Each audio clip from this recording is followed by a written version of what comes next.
Fly, fly, oh to be a fly. Fly, fly, come and be a fly on the wall. Hello there. Our house is a mess. Get your ass in here. Welcome to Fly on the Wall, the podcast where we talk about relationships. We talk about raising our little baby and recording it all for the world to see on the internet. I'm your neighborhood friendly black girl, Amber. And I'm Ben. And we are very, very excited because we got comedian, writer, accidental activist Franchesca Ramsey in the building today, aka Cheska Lee. Hi, thanks for having me. We're very happy to have you. Question right off the bat. Yes. I'm tired of asking people how their day was, baby. Okay. So what I'm going to ask you is, what has been the happiest part of your day today or week? Ooh, that's a really good question. The happiest part of my day. Well, I had a work meeting early this morning that conflicted with my personal training session, so I skipped the gym. You skipped the gym? I skipped the gym. And you felt happier for it. You know what? I'm usually so consistent, and I was like, look at me sleeping in, listening to my body. Yeah. So, sometimes you got to take a little day off, and there's nothing wrong with that. So I love it was that. nice. See, I feel like you set me up to say so I canceled the work meeting and No, I'm gonna strike all year, mama. The work need to needs work. to happen. the work has been canceled all year. So it's time to we pick it gotta back up. squeeze it in. There's not much left of 2023, so gotta get the work done. Got to get the work done. Yeah, sleeping. I've been kind of on my gym session. Last week, my trainer was out of town, so she was like, "Make sure you Did you do it by yourself? Absolutely not. Okay, Absolutely yeah. That's not. not true. You went to the gym with a I friend. went on Monday, but yes, the rest that of the counts week. as yes. You But she didn't. left town on Tuesday. It's hard after you've had. I mean, this is like such a bougie LA conversation, but after you've had someone there like pushing you, it's not the same by yourself. I don't. course I don't not. think it's bougie. I was a cross country runner in college, and it's never been the same ever since because you have a community. I think just any community. Yes. I am trying to go back to this runners club, and I think that has helped me run. So, but yeah, I guess like a trainer does because they like yell at They you. always make you. They're always like, we can go a little heavier. Yeah. You can do. Yes. You can do two more. You just don't grow Correct. the same way for sure. No, Yeah. you won't. You need a You coach. will not push yourself. Or personally, I will not push myself if somebody's not there, encouraging me to push myself. But you wish I had save so more much coaches with money. everything, too. You save so much money if you could do that. What did you say? I wish I had that kind of push in multiple sectors of my life. Yeah. Like I feel Like like a- I'm your cook push. Like when you're cooking in the kitchen, you know? You're like, you can do 2 more salts. Just Yes. a little more salt. Yes. You know what I mean? Do I not do that for you? You do. But sometimes when I'm like doing internet stuff, I'm like, I need someone in my ear to say like, you can post another reel. Just Yeah. post one more video. Sometimes it's me, but it hasn't been me of late because I'm You're too doing busy stuff. raising a little child. we'll get Amber. there. Priorities. Yeah, she's a lot. We'll get there. What I do want to talk about is the first segment of our show is called #Influenced. Hashtag influence. Is that how it goes? That is how it goes. It is great. You'll enjoy it when we play it back. Daniel, don't cut this. This is the part of the show where we talk about being on the internet and creating and, I don't know, sometimes even getting harassed on the internet. And I feel like our guest is more than qualified to talk about being on the internet because I was doing some research. I was already a fan, right? And I was doing some research, and I think you posted your first YouTube video maybe 16 years ago. Yeah. What were you doing 16 years ago that said, like, I got to start creating? Like, know. please start from the beginning. Everyone at home's trying to do the math. They're like, how old is she? I was in so college young. and I got an iMac for graduation. Remember it was like the big Oh, yeah. egg-shaped computer with Yep. the little camera, and I wanted one so bad because I really wanted to make videos. And I was still in school and I was making like hair videos. I had locks at the time. Yeah. And there was no influencer. There was no career YouTuber. There was no partner program. You couldn't make money. It was just making stuff for the sake of making things. So I had no idea what it would lead to, but I was part of an online community on LiveJournal called Get Up, Dread Up. I was one of 2 black girls in a dreadlock group full of white people. Oh. And I was sharing like photos of my hair in the group. And so when I got my new computer, I was like, oh, I'll try making some videos of my hairstyles also. And kind of the rest was history. So how many people were in the Get Up, Dread Up group? It was pretty big. I would say there was like at least 1,000 people. And only two, and you were one of the two black people in that and the group. other girl, Danielle, I'm friends with to this day. We were in the group together for years, and then we met in person when I was in New York. I want to say I was doing Decoded because I hired her to write on Decoded. She's a hilarious TV writer and has written a book and has worked on all sorts of shows. And we fostered a friendship through there, largely because we were always annoyed that like we would say like, here's how we're doing our hair. And then there'd be like some mod who'd be like, that's actually not what you're supposed to do. And I'm like, pump your brakes. Wait, what's a mod? I'm sorry. Oh, they were like the moderators of the group. So there were people that were, you would submit like a post and then someone would have to approve the post and make sure that like all your code was correct. This was back in the day when you had to put HTML in your little posts. Wow. And there was one mod that I always bumped heads with because she was just always telling me that I wasn't doing my locks correctly. And I was like, you actually don't know what you're talking about. You don't know anything that you're talking about. So essentially, like, this group gave you the inspo to not only do like natural hairstyles and lock hair and things like that, but also to do shit white girls say. I mean, that was really like a reflection of my growing up in South Florida. I went to a performing arts school that was pretty diverse, but I went to Catholic school before that. And so I've grown up in a lot of predominantly white institutions and groups. And so I was actually home for the holidays right before I made that video. So I guess it was like the end of 2011. And Shit Girls Say had blown up that previous year. And I really wanted to make a parody, but I was worried that I was too late. And then when I was at that holiday party, I was the designated driver. I wasn't drinking. And as everyone started getting drunker, the questions, like the hair touching and like all that stuff. And I thought, oh, wait a second, maybe this is a video. So I made it when I got back to New York, top of January. And then I went super viral and completely changed my life. Wow. I know. It's like so surreal to even think about because it's been a little over 10 years. Yeah. And it was just like a totally different time in the internet. I think it has like 12 million views now, which is good. But like in TikTok numbers, like there are TikToks that get that much, overnight.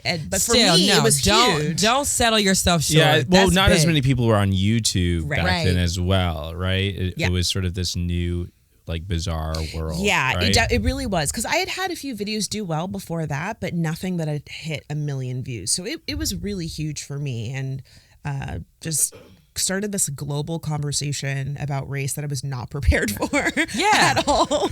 At very, very early, I definitely want to talk about, like, obviously it's very exciting. When we first went viral a couple years ago, it was like, oh my God, everybody's here. I'm never going to have to teach again. I'm done. I will never have to work again. Which is kind of great, like which is not true. But it's not completely true, but I do think you immediately get excited and then you see a couple of trolls and you're like, oh, this is something I was not prepared for because you're like, yes, talk to us about like, because we started getting trolls as like 30-year-olds. Yeah. So talk to me about like being a teenager. Well, I wasn't a teenager. I was 29. I was 29. 29. Yeah. Still. Yeah. Well, 12 million at 29 in the early YouTube. Yeah, exactly. Yeah, it was really difficult because for me, I thought I was just making a funny video about my life in South Florida. And the character that I was playing was based on a real person that I knew. And so to me, it wasn't saying like, I hate this girl or she's mean or I think she's a racist. And people were in the comments that are like, you hate white people, you're the worst. And I will say I'm still someone that like struggles with wanting to have the last word online a lot of times. And so I was in my comments. I was going back and forth with people all day long. And as you know, that's a losing battle. Like when people decide but it something makes about you feel a little better though, right? Oh yeah. I mean, I Well, you'll try to clarify and then you're like, they don't care about the clarification. They don't care. They don't care. You're never going to win. And so it was really hard. But on the flip side of it, I was really like heartened by how many people were like, I live in North Dakota and I'm the only Black girl in my town and this is my life. I did not expect that people were going to relate to the video in the way that they did. I mean, look, a decade plus later, people are still talking about it. People come up to me on the street and mention it and quote it. Do you still hate white people? Oh my God. It's actually very difficult for me to be in this space with you. I actually do. I actually do hate white people. There's a lot of. And you're allowed to say that. Yeah, no, I do. I think white people as a group, they're genocidal maniacs. It's like in our tendency to be genocidal. You said it on me. Right. As long as you say it. I think the worst part is that white people, they just love touching black people's hair. That like has not changed. It will never change. Shaving my head was an upgrade in many ways that I was not anticipating. One being strangers are never touching my head. Really? Oh my God. When I had locks, I would be on the train. My hair was very long. Yes, it was. I would be on the train and someone would just be like touching my hair and like there's a child here touching my hair, or sometimes a grown adult, or like I'd be in a meeting. I can't tell you how many times I would be at work and I would think I was making like a really salient point and my coworker would be like, okay, but your hair. Okay, let's talk about your hair. Exactly. You're like, but what about my point, girl? Exactly. I actually... Wait, sorry. Go like this. Thank you. Oh. That's, you know what? Don't cut it, Daniel. God damn it, you don't cut it. This is what black women do. Before we started, Amber was giving me shit that I don't like. Where is it? Get her. I told Ben I'm gonna get a tattoo on my other hand here of just like a lip print. Yeah, because everywhere I go, it's always like there. Yeah. Oh, I never even knew that trick. Yeah, she just hell me either. She sucks on her what is this part of their body like a? It's like the there's a webbing. Pressure point. The webbing.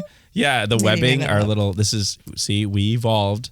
People, have we? Yeah, have we evolved from actually? Reptiles. Don't cut any of this, Daniel.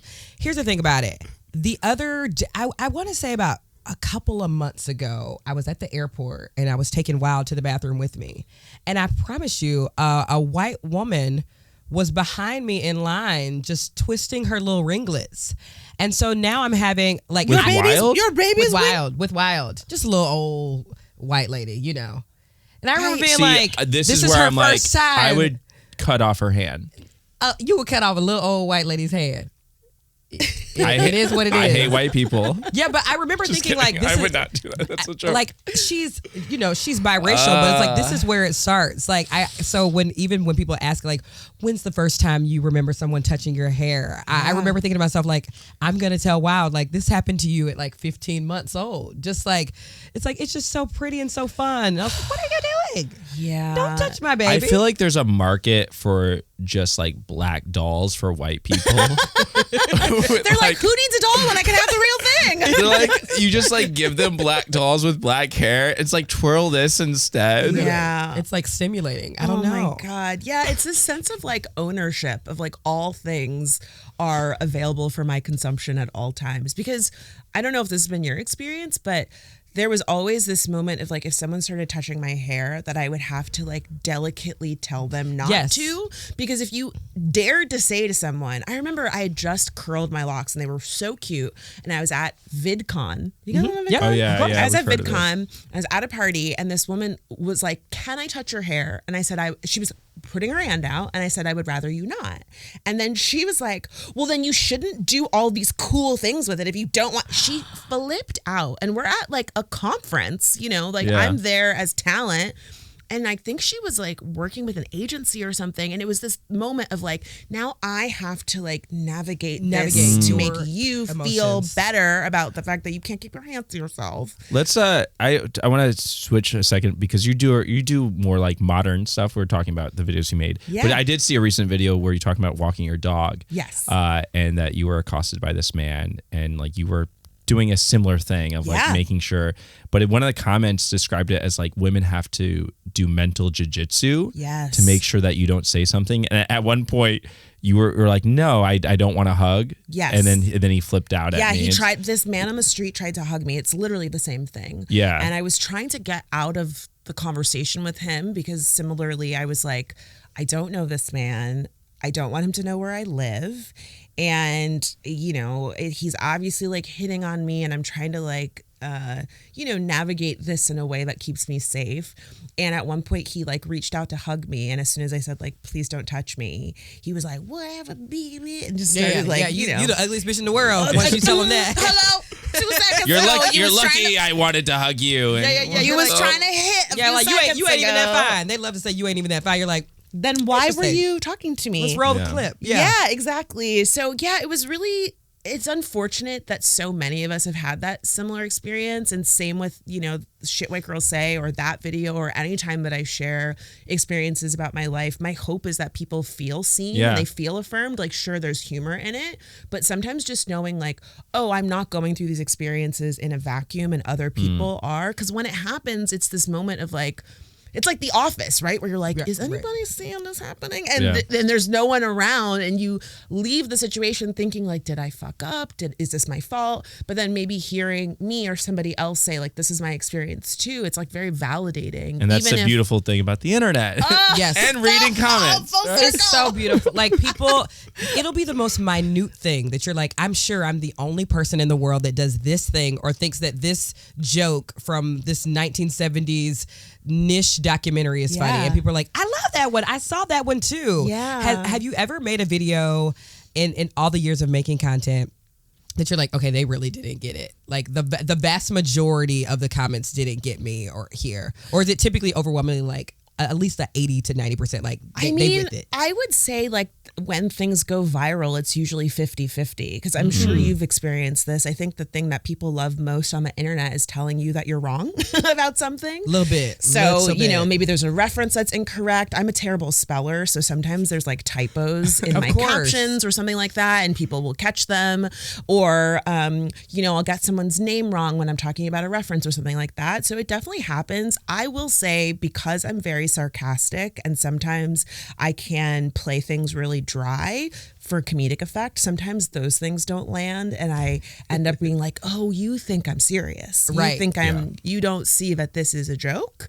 So that's always really interesting. But at the same time, it's like, my mother always says, don't worry if they're talking about you, worry if they stop talking. So ultimately, like, if you don't get it, that's fine. You know who I am and you are still a stranger. So you here, chiming in, even if you don't get it, you're engaging with the content. And for me, that's still a win.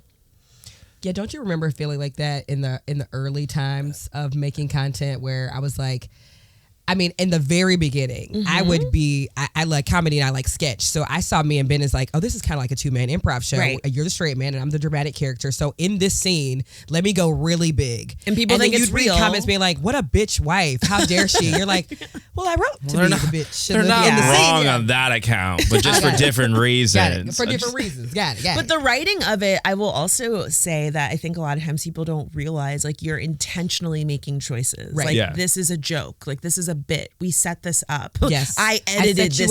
Yes. I edited this together. I chose which tonally, even the music I chose here, and then I did a sound break. That's where you laugh. That's called a beat.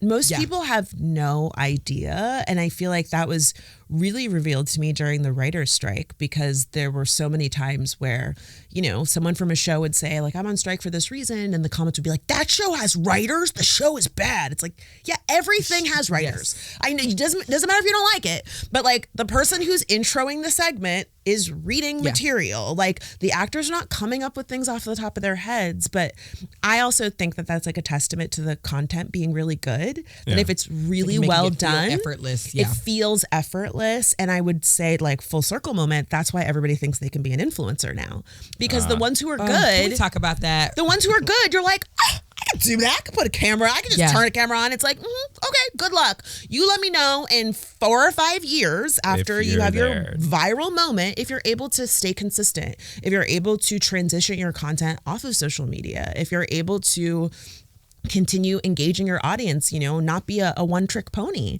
Do you want to be eating weird foods your entire life on the internet? Not me. Yeah, I would like to do other things. That's so true. What would you say then for the people that do want to make content and start on this path and they do have a POV? What would be the biggest pieces of advice that you would give them? The thing that I always tell everyone is to do your homework first, to really like survey the landscape. And that's not just as an influencer. That's if you wanted to start a business or you wanted to pick up a new art form, like learn the rules before you break them. And so that also includes like looking at what other people are doing in this space, like what's working and what's not working. Where can you find a lane for yourself where you're like, there's an opportunity to say or show this thing that nobody else is doing. It's really hard for you to know that off the top of your head. You have to kind of do the legwork first. And then I would say like really hone in on what your why is. And again, not just for social media, like if your dream or your goal is to have millions of followers or make lots of money or do these things beyond your control, so to speak, it's going to be hard for you to stay motivated because there's no guarantee that you're going to go viral or get millions of followers or, make billions of dollars. But if your why is telling untold stories, connecting with Black audiences, making people feel seen, whatever it might be, those are things that you can control and hold on to. And I think as artists, that's really, really important because it's a long journey. You have to have so much perseverance and like a dash of Delulu in order to keep going. A splash of Delulu. I mean, you really need it. And I think a lot of people don't realize that. They start and they're like, I've been making content for a month and I'm not viral yet. Yes, it's like, y'all not sharing my stuff. Or they get that one viral video. I think TikTok has made people a little bit even more delusional. Yeah. Yeah. Because you will make a single viral video and you think, oh, I should be making all viral videos. And then you blame it on whatever on TikTok. I've been shadow banned. No, Bobby, your content's just bad. Yeah, you're just not funny. You're not talented. Yeah. Yeah. Definitely lucky? Cried. I've been shadow banned before. You have, and I'm like, oh my god, just. You're right about TikTok, like feeding into that delusion because as Andy Warhol, who famously said, in the future everyone will have 15 minutes of fame, and it's so wild that we are in that moment right now that every single person can say like one time I posted this thing on TikTok and it blew up. And then the reality is like you've captured lightning in a bottle. Yep. Trying to recreate that over and over again is a lot harder than people assume it is, and it's a little bit of luck on top of consistency and good content and really kind of striking a chord with people in a way that feels like surprising, but also something that people want to share with other people for better or for worse. Maybe you're sharing because you hate it or you're sharing because you love it, but something in the content has to compel people in that way. Otherwise, it's never going to take off. Yeah. That's really been a through line for your content because the content that does stand the test of time is the content that does have like, what's the why? Who is my audience? How have I been consistently engaging with my audience? Because there are things that even like viral YouTube videos that I loved as a kid, I'll go back and watch. I'm like, this is not hitting the same because it was that lightning in a bottle. It was that random thing. And I talk to creators all the time. They're like, well, I never get brand deals and what's going on. And I'm like, well, girl, your whole page is like Baltimore hood fights. Right. And I reposted. And I'm watching them. They are funny. Yes. But like, what would you sell in this way? Or it's weird trying to teach people like you kind of have to be a little bit marketable, but before that you also just have to have a story in general to tell, and you just have to have an authentic voice. I think again that's why I tell people to do their homework, because ultimately like there's nothing new under the sun, but you need to find your unique lane. And to your point about like being able to be influenced or be cohesively working with brands, like your voice has to shine through. The brand has to say like, oh, I know exactly who she is. She's a mom, she's a comedian, like she's married, they're doing hijinks, whatever. This makes sense that we're gonna, do a mop brand deal or whatever, versus if you're doing hood fights again in Baltimore, no shade to doing hood fights, like who is your audience, like who are the brands that are going to want to align with that? I don't know. I mean, maybe like sweat towels, like like you better pitch it, deodorant or something. The NRA they have a lot of money. No, it was like fist hood fights. Not like hood shooting. Fights are typically with fists. Yeah. Gosh. I think hood fights is a great segue to our next segment, Imperfect Parent. Imperfect parent. Franchesca, you are child free. Yes, I am. Well, you have a dog. I do have a dog. No, yes, you are not child free. You have a dog. My son. Dogs You are are children, too. human child free. Yes. So we would like to talk about you Speciesism. as a human child. Yes. Ben, do you have something you would like to share Nope. with class? Go on, get it out. I feel like you're a speciest. I feel like At you times, just have to have something to you've- say. you've come up because, against you know, you're the snakes. white dude here, so you have to find something I have to say. Well, I'm a minority in this situation. Yeah. How does Right. it feel? Yeah, right. Yes.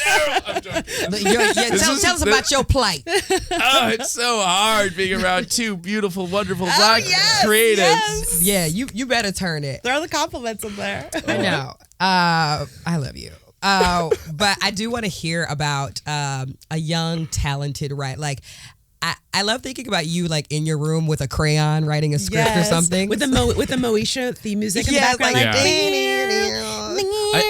I don't think we've clarified that you went from like in like social media to traditional media. Like Yes. you were a writer on Comedy Central. It was like the nightly show, right? And then you also were you on Broad City? I saw I was you on were Broad City. I was on like, one episode of Broad City. so like you Hey, they ain't got to know. No, sorry, you sorry. were on Multiple, Broad City. multiple. No, you were on Broad City. Like you've done, so you went from, and I think that's such a, I mean, so many people want to do that. So many influencers are like, I want to be off social media. It's like once they're famous on social media, because It's we're real. humans, we're never satisfied. So you sort of have this nice range. I think for context sake, I think course. that would be. Thank And then MTV Decoded is like an online series, right? So like you've done. Okay, for context, Yeah, Yes, thanks. Francesca. yeah. Well, I Bring just the credits want to out. show that Yes. I've done my research. Okay. Right. He wrote the Google Doc. Yes, he did. Yes, I listened to a bunch of episodes on Let Me Fix It, which is a great podcast thank that you'll you. plug later. Okay. Yeah. But yeah, so what was little you riding with a crown and Well, I'm an only child, like Wild, and I really feel like being an only child really shaped my path as an artist and a creative, because while my parents were middle class, I don't think a lot of the opportunities that I was able to pursue I would have been able to do if I had had siblings, like going to acting camp and art camp and computer camp. I loved camp, playing piano and doing dance and just doing things. Anytime I was interested in something, I'm so fortunate that my parents said, okay, you want to try it? Like, let's go for it. And the only bar really was just do the best that you can do. My parents. You have great parents. Yeah. Oh my God. I genuinely feel so lucky. Are you still connected with them? Yeah, my mom and I are super close. And so I realized, honestly, it wasn't until adulthood, like when I got to acting school, realizing how many of my peers were like, my parents hate that I'm in acting school, or like, my parents want me to be a doctor, or they're always on my ass because my grades aren't great, or whatever it might be. And for me, my parents were just like, if I wasn't doing well in school, my mom was always like, now, is this the best you could do? It wasn't like, you have to bring home straight A's. She was just like, I know you could do better than a C. What did your mom do? What was My mom worked for the school board. Okay. She was involved in education. Yes. So Yeah. She knows understood. that ain't your best. She 'cause knew she knew had the kids. schoolhouse. Yeah. But I think also just when parents have educational background, Yeah. right, we understand what motivates. Where I know so many parents who talk to their kids, because I was a teacher for 10 years in a way that was not healthy and not inspiring. So like, I mean, listen, I will say, like, for all of the things that you can say about TikTok, one thing that I really appreciate is being able to hear from people of all different backgrounds. And so many teachers are on TikTok talking about how they need parents to step up for their kids. And that was really eye-opening for me, just a symptom of the privilege that I had, that I've always had parents who were like, hey, the Nutcracker is in town, let's go to see it. Hey, there's a book fair, we're gonna go to it, let's go to the museum together. And like, we're always very my dad has always loved music, and so like when I was a baby, he would put like a tape cassette inside the laundry basket and sit me inside the laundry basket while he was doing laundry, and have like music playing through the laundry basket for me, and he credits that as being why I'm musical. you play the ukulele, right? I play the ukulele, but I also played piano, and I studied musical theater and did voice, and I thought I was going to be a musician for a minute. And my parents, but especially my dad, have always been like really pushing me to be interested in music and nurturing that. And I genuinely think that if I'd had siblings, I think they would have figured it out. But they were always able to say like, Franchesca really wants to go to this camp this summer, so I guess we going to this camp. It's almost like your parents raised you to be a content creator, right? Like all these things, like also, you're like not helping I want a second child. Oh, debate. you do? Yeah. Oh, wow! I didn't know. Third. And I'm like, A second. Yes. Because so you're not actually all the reasons you say, because I, as a parent, well. Okay, I do take Wild to like museums, music class. I literally was just like, oh, there's a Nutcracker Bob Baker Marionette Theater edition that's coming out, and I want to take Wild to that. Yeah. And like all these things do cost money because you're in LA. Some of the things don't cost money. Right. Yeah. Like hanging out in your living room, that doesn't cost money. You could do that with your baby in LA, but most of these things cost money. So I'm always like, yeah, let's get a little bit more wealth before we have another kid. So we do have these conversations very similarly. Yeah. But I'm thinking when you raise a kid like that, you basically do everything that you were raised in your content creation. Yeah. Yeah. Right? It's so true. Like I really use all of my creative passions and talents throughout my work. And that's something that I was never anticipated. My undergrad degree, I first went to acting school and then left acting school and got my degree. Well, I mean, I loved acting school, but the practical part of me was like, how am I going to pay my bills? I was like, so my degree's in graphic design. Settle for the man. And like, betrayal. Honestly, like when I think back to it, it's surprising to me that I was in college and I was thinking like I have to make money. That's like, I don't want to wait tables. very mature. I'm very clumsy. I will be dropping food everywhere. That's not my story. You're like, I would have been waiting tables and going to auditions. You knew that. That's like the hustle. Yeah, that's the hustle. Yeah. Like, and that's what they tell you in acting school. They're like, you're gonna move to New York and you're gonna be auditioning and your day job is gonna probably be like working in a bar or waiting tables because you need to be flexible in order to audition.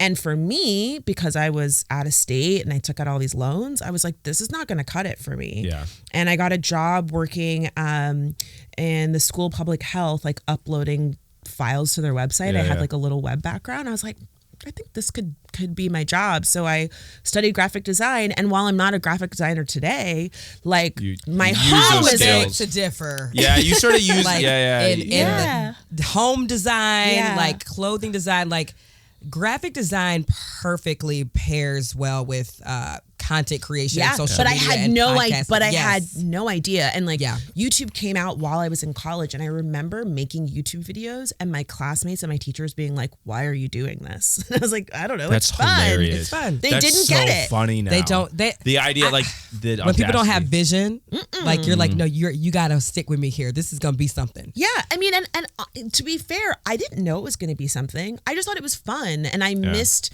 performing, and I was doing a little bit of stand up here and there. But my work schedule, my school schedule was such that I couldn't do the late nights. And so for me, like making videos was like a fun compromise. Yeah. I wasn't making any money from it. I didn't know that I would get an agent or anything. It was just a creative pursuit. But to your point, I was using my graphic design skills 100%. And my skills as a producer, so now I'm a producer, and I'm, when it comes to Decoded, I made like a Pinterest board of what I wanted the set to look like. And I was pulling color swatches to make sure that like from the thumbnail to the costumes to like everything. Music to my ears. Everything. Yes. Color swatches. We love a You sent me your outfit today. Yes. And I was like, got it. Purples, blues, silvers. Like I love all of like the cohesiveness. And one of my favorite things is when people DM me or text me and they're like, oh, I saw this dress on the street. This is such a Fran dress. And I'm like, the brand is strong. The brand they know. Is branding. The girls know. You see a bold print. You see a shape. She loves a shape. She loves a shape. She loves a mix, glitter. A little glitter. Glitter is my favorite color. Yes. So all of those things really speak to me. You don't get it, Ben. You just don't get it. Why are they yelling? I know. I'm in the corner cheering. I'm like, this is our colors today. But your color scheme is matching. Yes. Now, why do we think that is? That was you. And creative director Taylor. Shout out to Taylor.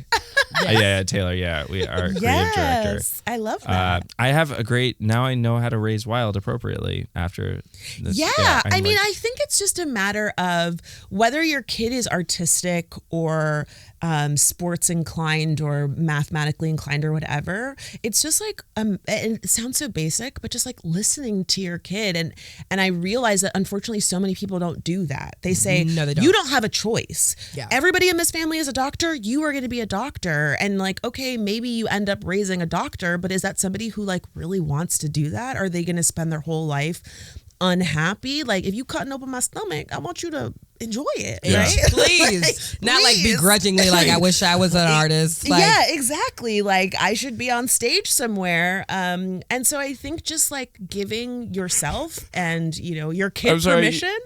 You're like cutting open the stomach. You should enjoy it. I was just like sexually, there's a film. No. There's a new Cronenberg film called Crimes of the Future that came out, and there's a line in there where a character says surgery is the new sex. Oh no! And basically, like these people perform surgery. Mm-hmm.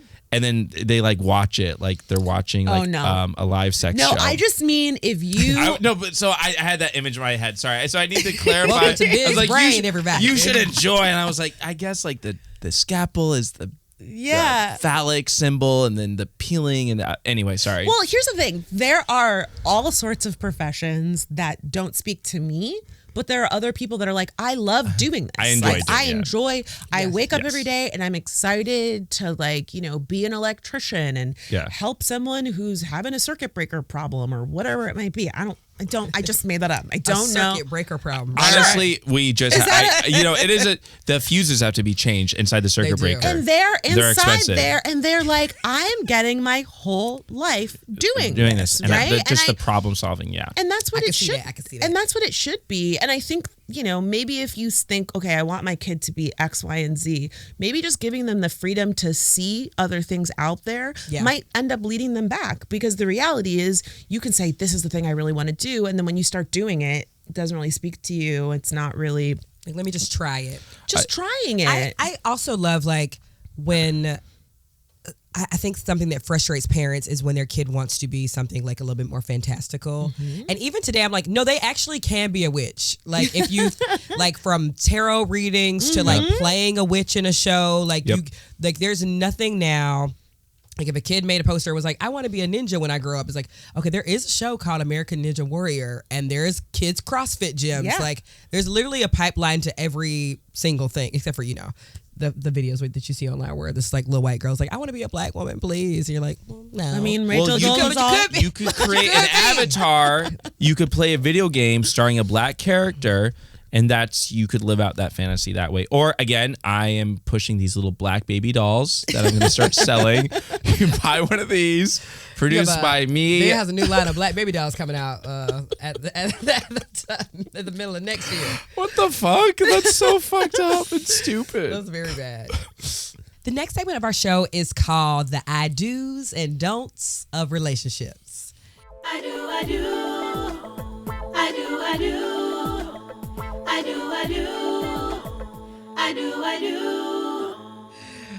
Okay.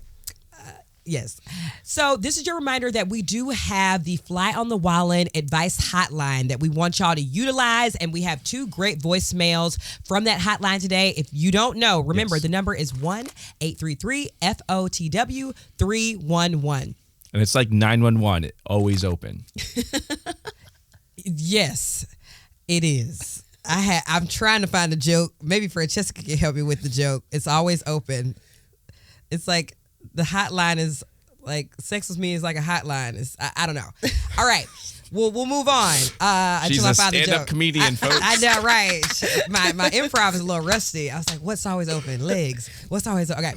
But I'm very excited because I'm going to play both of these voicemails, but I have a little funny surprise after you answer one of these voicemails. Ooh. So let's do them.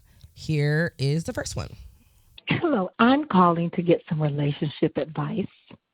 I have been married for 35 years, and my husband has gotten to the point where he has become a couch potato. I extend several invitations to him to go places with me that are fun, and he chooses not to go. Should I feel some type of way about that? Or should I just allow him to be himself, a recluse couch potato that watches Family Feud, The Puzzler every night, same station, same time? Should I just be content with this and carry on with my life? Or should I give him an ultimatum to at least make an effort to go with me to some of the events? So we have a question. Yeah. We would like to hear from you. Yeah. And feel free to tell us as much or as little about Okay. dating and Yeah. anything you want to say. Well, I'm really in a place of like accepting people for who they are, for better or for worse. And I think that includes your partner. And I don't think you can force someone to do something that they don't want to do.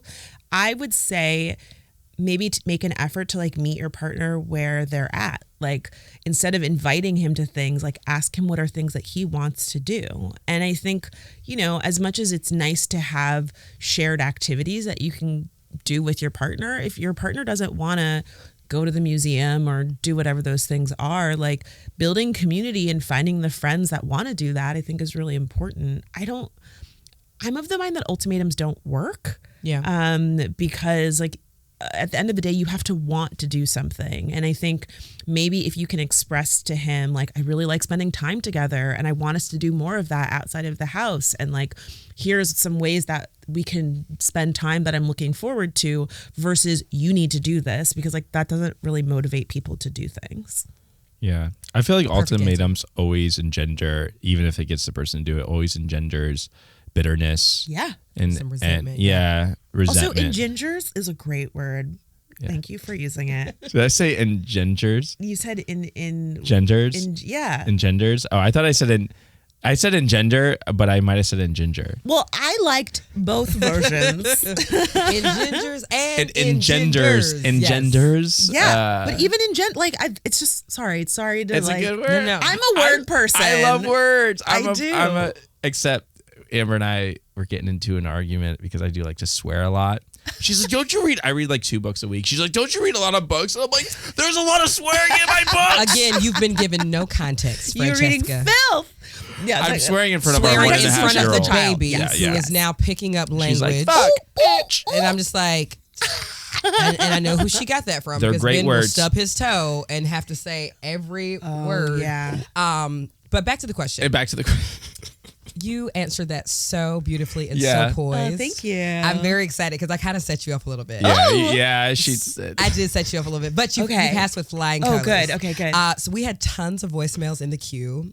That one just so happened to be for my mom. Oh, Isn't that wow. fun? So she's talking about my father. Oh my gosh. Yeah, I mean, look. I was like, Mom, the hotline where she's like, well, I have a real inquiry. I need you to answer. I was like, submit it through. Oh yeah, my we're like, we God. can't answer this seriously. I I'm was like, glad I mean- I'm not going to even answer it. Because I'm going to be like, Dad, get the fuck up. Go get up and take my mother on a date. She pushed out your 3 kids.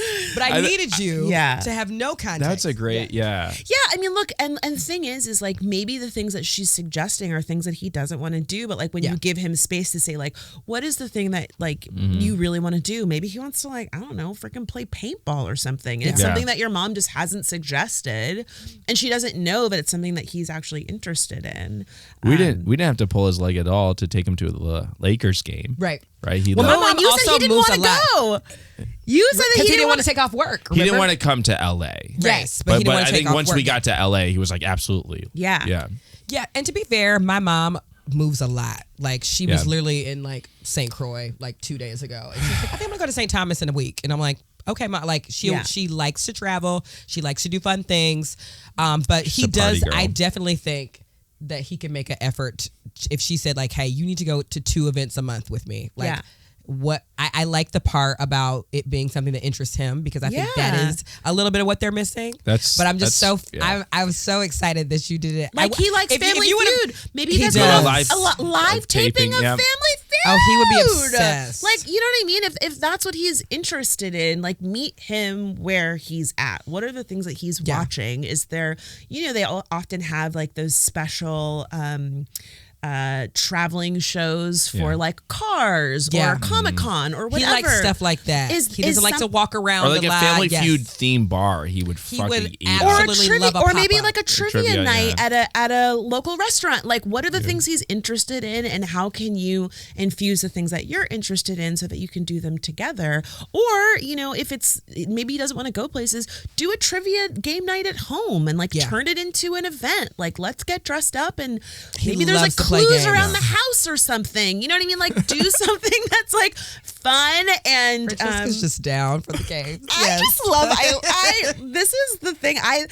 The producer brain in me is just so strong. Like, I just love, and I think it's maybe the graphic designer too. Like, I just love problem solving, and I love being of service. And I like when someone says like, I need help with something, and I'm able to like offer them things. Like, I just like, I feel really good about that. And so I think it's so cute that your mom called to support the show.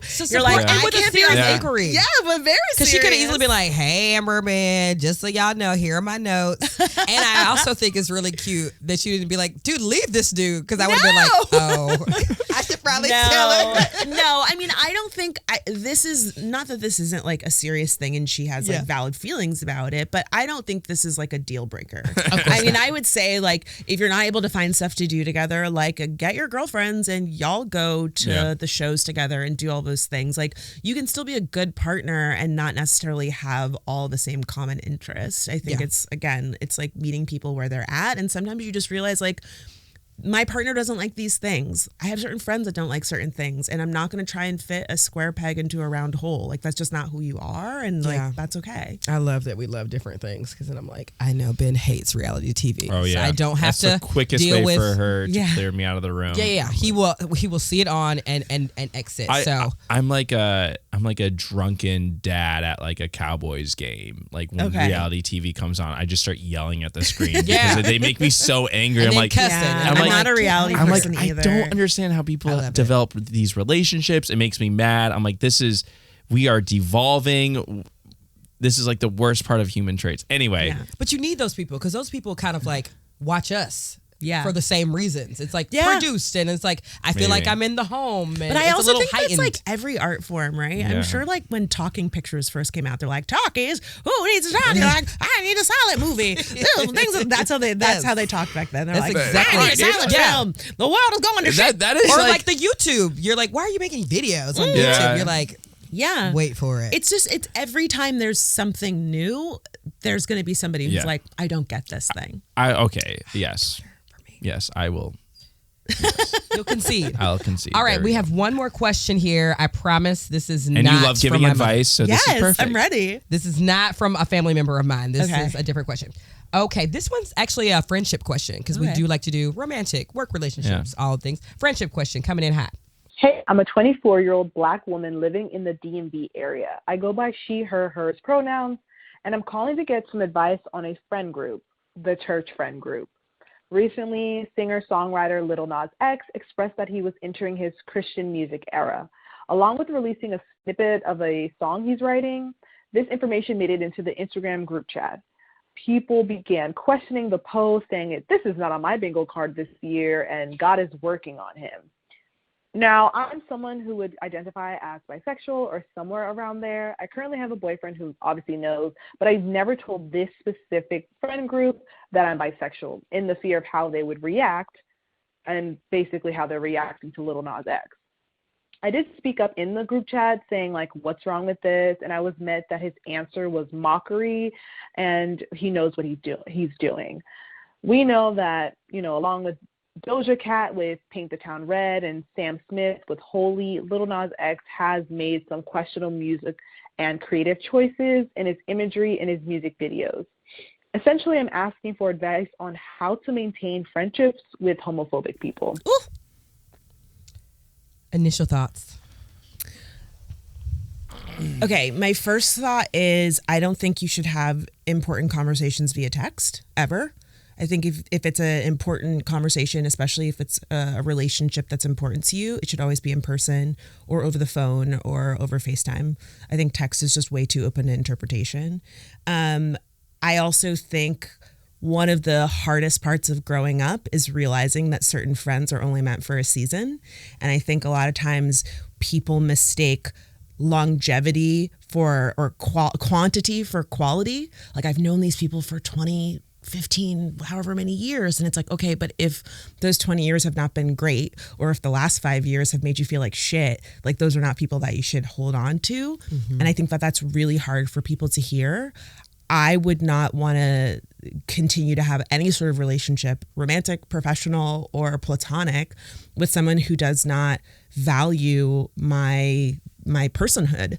And if these are people that are homophobic, then yeah, they might not be the people who are right to continue to maintain a friendship with. That said, I think there is value in like showing your full self to them if you feel like you can do that safely. And again, I wouldn't do it in a group chat. I would say like, is there a space for us to talk about this? You know, like, hey, I'd really like to talk to you about some of the things that you said about Lil Nas X, because it made me feel uncomfortable and like you were judging him, and you know, I want to share with you that I'm queer. Or, you know, maybe you're not in a space to share that, but you can say like, I really think that queer people deserve the same like healthy and fulfilled lives that everyone does. And especially as a person who's following God's word, we're supposed to be loving everybody, right? Like we're not supposed to be like passing judgment on other folks. And so again, it's hard, but I also think that like, man, I'm saying a lot of contradictory stuff here. It's not necessarily your job to educate people.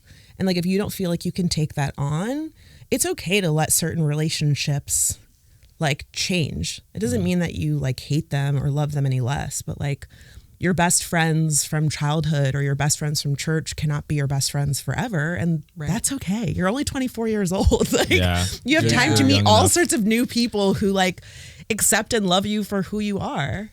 Those friend group chats can get so like when we're all on the same page, they're super fun, right? And then when we're beefing, it's like I know these two friends are probably going to text each other on the side, and then I'm gonna text my good friend from the group on the side, and then you go on the next trip and you're like, what's this tension we're all feeling?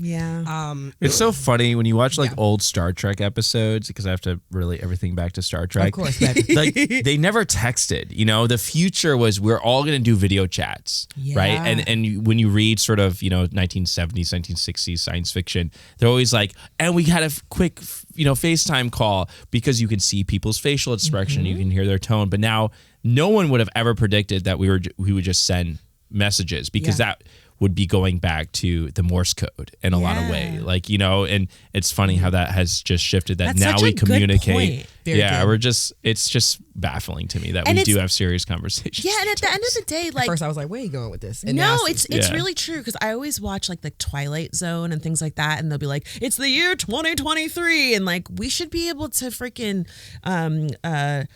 jump time, and we should be able to like move our bodies across the world and like push a button and teleport, but instead we're texting. We've reverted back. Because we like the like going back to our internet conversation, we like the nameless, faceless troll. Like, it's so much easier to be like, let me just like share my aggression and have the anonymity of it all. And in a way, texting can kind of do that. Like I can kind of like be like, let me text about like LOL. Like I can pretend like I'm laughing at it or whatever. Yeah. It doesn't require as much maturity or like stepping out of your comfort zone to text something, because to your point about like, FaceTime and video, body language and tone and being able to look in someone's eyes, especially if it's someone that you really care about, and be vulnerable is really, really hard. But to be able to just like fire off a meme or an emoji, or to just,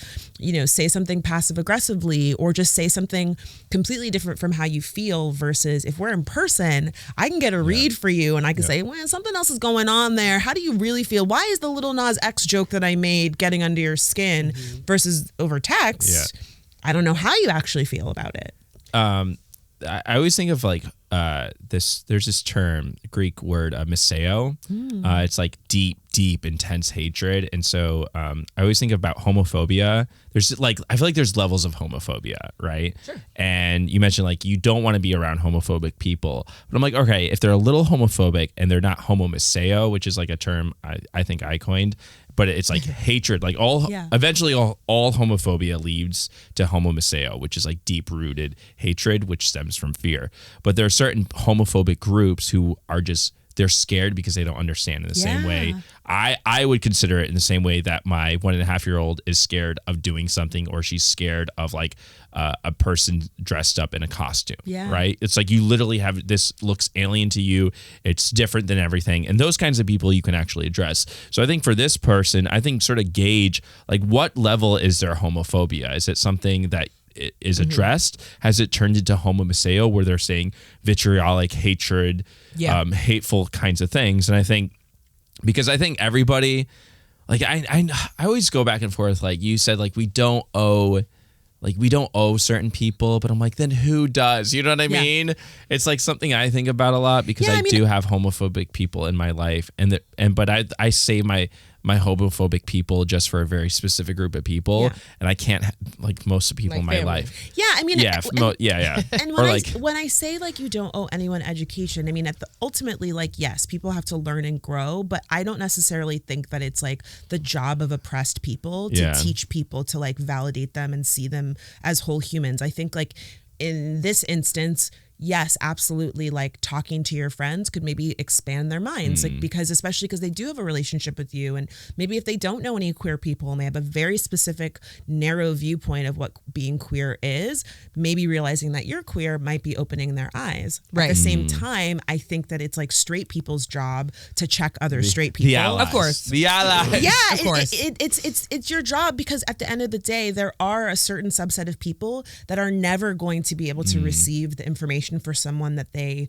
inherently believe as less than, even if they don't like have it maliciously. They're like, well, the Bible tells me this about these people, and so you're gonna say, you know, that this is okay because you're a deviant. Versus if somebody that they really trust and looks like them and has had a similar experience, they might be a little more receptive to being like, oh, okay, wait, you're making me on the personal level. On the personal level. And so again, like when I say you don't owe anyone education, I only say that because when we're talking about like issues of identity and things that are, you know, life and death. I'm from South Florida. We have the Don't Say Gay bill. If you are a teacher and they find out that you're queer, you can lose your job, right? If you go into a bathroom and someone thinks that you are not going into the right gendered bathroom, they can call the police on you. So like when you're talking about these things, it can be really painful to say to somebody like, see me as a human, right? Yeah. And you're essentially having to like bare your soul and like expose your trauma and like explain to somebody like you're a human deserving of all the same rights. And I'm of the mind that's like,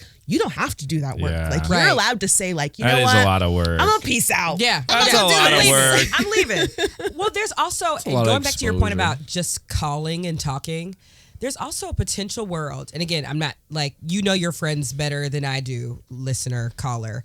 But there's also a world where you hop on the phone and people are like, one person in the group maybe is like, I'm not homophobic. This song is just bad or whatever. I haven't listened to the song. Right. But I definitely remember like sometimes I'm like, just because this is not a bop to me doesn't mean I'm homophobic. Yeah. Now, if they are definitely saying like, well, why would he be kissing a man on stage? Like you got your answer. Right. But sometimes it's, I think if we like really listen to like what the friend, it's like, you know what? I am not a fan of when a artist is constantly changing who they are. Right. And that's why I didn't mess with the song, whether it was Christian or satanic or whatever. Or Taylor Swift. And or just doing things for shock value, which is something that he kind of does to troll a little bit. So you can never know. I think you make a really good point there that like, while what the listener shared in the group chat like might have pinged something for her, like at face value, I wouldn't have automatically read that as homophobic. Right. I would have just thought, maybe they're thinking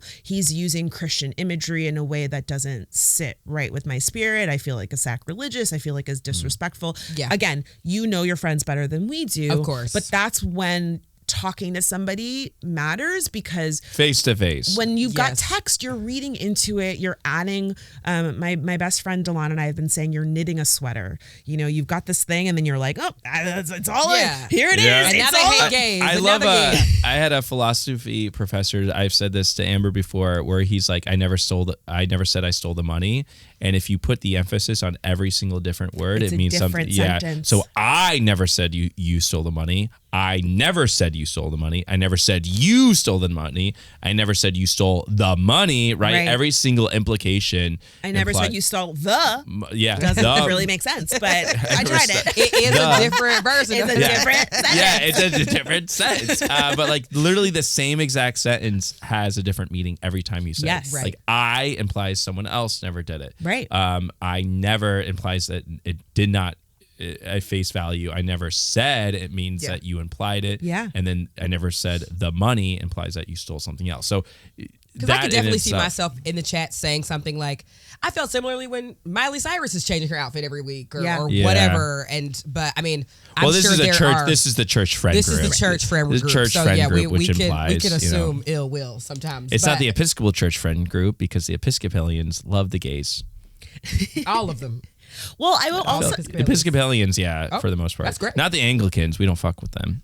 We don't fuck with them. I'll also add that like part of adulthood, kind of related back to like the question from your mom about like accepting people for who they are. It's like, if these are friends that you want to keep as friends, and you know that there are certain things that you guys do not align with, personally, those are not people that I would be friends with. Yeah. But if you know, like, there are just certain things I cannot talk to this friend about, then like you have to move in that way moving forward. Yeah. Like, you maybe don't participate in certain conversations. You don't send them certain videos. When certain things are happening in your life and you need advice, those are not the people that you go to. Yeah. That's who you go to the revival with. You know, that's who, I need to borrow a tambourine or whatever.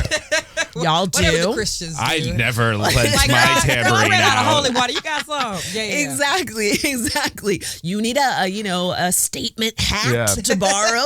That's who you go to. But when you want to turn up, and when you want to get your entire life to the Which I'm sure they're doing all of that as well. They might be. They probably are doing all of that. They might absolutely be. But if they are getting, their stockings in a twist over Lil Nas X, and again, I don't know what your relationship is with them, but they might still be people that you really want to keep in your life and you're not ready to let go of, you have to accept some of those things. Like some people you're not going to be able to make meaningful gains of like, here's what's really important to me and here's how I feel about this. You're not going to make meaningful games. Gay games? Okay, I'm done. I'm done. I'm sorry. Just say what you're talking about. I'm sorry, Francesca. I interrupted you. That was beautiful. Oh, thank you. In our last segment of the show, is called Shelfie. I'll do the that's how I sound. It's not me singing it, but it's somebody else. Oh yeah, we know we can do a little note. Friends fail us time and time again, and when there's not friends, there's books. So, Francesca, why don't you tell us what you're reading right now, what's on your shelf, or what you're about to start reading, and you take it from there. Okay, should I show my please bring her out. Show off. I love a good book cover. Yay. Oh my gosh. Okay, so I am slowly reading Burn It Down by Maureen Ryan. She's Mo Ryan on Twitter. We've been Twitter mutuals for years, and she is an investigative journalist who works in film and TV. And she spent about 5 or 6 years working on this book and doing interviews with different writers and producers and directors in Hollywood, exposing some of the underbelly of things that go on in this industry. The subtitle is Power, Complicity, and the Call for Change in Hollywood. And I will say it's a tough read because every chapter is about a different TV show or a different power player. Like there's a whole chapter about Scott Rudin, who's a really high profile producer who was really abusive to everyone that he worked with, like throwing ashtrays at assistants, not letting people go to the bathroom on set, just like treating people like absolute shit. And what I really enjoy about this book, as difficult as it is to read, is that Maureen is really pushing to envision a more equitable version of Hollywood and sharing voices from people who have had really terrible experiences in the business but are working to make it better. And I really think that we need to offer space for people to share things that have happened to them so that we can like acknowledge that these things do take place and we can work towards change. And it's also making me feel a lot better about the fact that like, kind of like what we were talking about before, knowing that you've shared similar experiences where you're like, oh my God, I've dealt with that asshole in the writer's room. Definitely. And I'm not the only person. Like, this is happening to other people. And especially when it's people who are successful and that you look up to, and you're like, holy shit, you have all these Emmys on your shelf and you've still dealt with sexism in the workplace. Like, it's the Beyonce effect. It's like when we found out like Jay-Z was cheating with Becky with the good hair. It's like, Beyonce's being cheated on. Well, what hope is there for everybody else? Or Beyonce's being questioned in the workplace. Yeah. Well, what? How should I move? Yeah, and navigate? It's so real. Validating. Yeah, it is really, really validating. Like, it's frustrating, but it also gives me hope that like when we bring up these concerns in the workplace, we're able to say, I'm not making this up. Yeah. It was talked about. Mo Ryan. I can tell you. This legitimizes the experience, which is unfortunate, but it here's like an academic text. Yeah, and it's also just like speaking truth to power. Like some of the people that are quoted in here are anonymous sources, but there are some people who are like, this is the first time that I've ever felt safe enough to share these things. And you know what we see so often happens, no matter what type of things that we're talking about where people have been mistreated, when someone comes forward, it gives people the encouragement and the safe, you know, space to say like, okay, I feel like I can do this too. So it's really, really powerful. She worked so hard on it. And just the care that she's taken with these stories is really beautiful and inspiring. And, you know, sometimes I have been feeling disillusioned about the industry, and like reading this made me realize like, oh, I'm not making these things up. I'm not imagining them. Like it's a real experience. Which you've always known, but now you're like, no, I have it's tangible now that I know that these feelings that I've been feeling. I mean, this is true with so many experiences, but so often, especially as like a Black woman, as a queer Black woman, there are times where I'm like, I don't feel comfortable at this, or this was not professional or whatever. And people are like, nah, you're imagining it. That didn't happen. What are you talking about? You're being too sensitive. No. It's like, what? I know what I experienced. So reading this has been really eye-opening, but just really validating of like, oh, damn. Like there are a lot of things in this industry that I want to change, but realizing like, oh, the system is functioning the way that it's supposed to, and it's not my job to change everything. Like I have to just do whatever I can. Has again been really validating for me as I've been reading this. I love that. I definitely want to read that as somebody who is like slowly trying to find their way into this new industry. Like we just moved to LA about a year and a half ago now. So that'll be good for like the what's coming. What's coming my way. Hopefully we change the shit before. Yes, absolutely. Well, I'd rather know a little bit of what's potentially coming. Yeah, and then, I do think it's good to be prepared to like just know some of the challenges you might face. But my hope is that, again, I'm reading it very slowly because it is a challenging read. But my hope is that by the time that I finish it, we will have continued to make progress. And look, I started reading this like at the beginning of the strike, and then the strike happened, and I was like, I can't read this right now. Yeah. And now the strike is over. You know, so like there has been progress. Maybe not as much as I would like, but like we fought very long and very hard, and we've made gains. And so similarly, my hope is that when I finish this book, I'll be able to say, oh yeah, that was a thing of the past. We don't do it like that anymore. And thank goodness that Maureen was able to capture it so that we could have a permanent record of it. I have nothing to add of value. That was so beautiful. That's a great pitch. Before we get out of here, Franchesca, tell everyone about your podcast, where to find you, and anything you would like to plug. And we're definitely going to tag Maureen's book in the comments. Oh, and, awesome. If there's a preferred link she'd like us to use, like directly on her website or something, you get that to us. We will take care of that. Great. So I have a new podcast with my best friend Delon called Let Me Fix It. Every episode we review something from the past, just a person, a place, a concept, a movie, and then we pitch how we would fix it. And so we've done everything from historical figures like Lizzie Borden.